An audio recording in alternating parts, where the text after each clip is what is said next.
大家好，今天分享一道蚝油生菜。准备2颗新鲜的生菜，去根，然后放入清水中清洗干净。准备适量蒜子，切成末。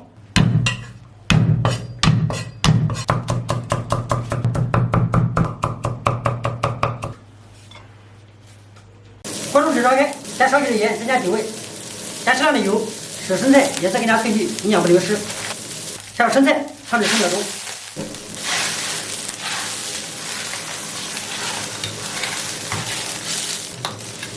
好了，捞出，控干水分，然后放入盘中。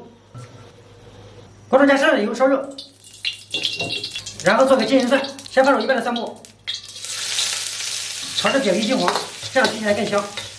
蚝油生菜想要好吃，渗透很重要。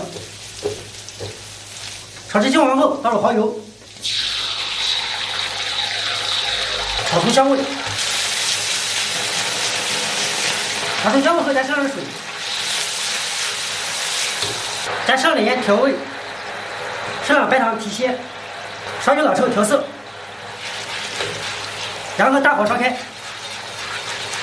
烧开后，加入另一半的蒜蓉，让炸过的蒜蓉和新鲜的蒜蓉味道充分融合，这样做出来蚝油生菜味道更香更好吃。烧开后加适量水淀粉勾芡，让汤汁勾至粘稠，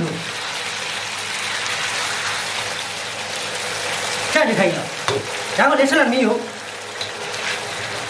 好了，将调好的料汁浇在生菜上。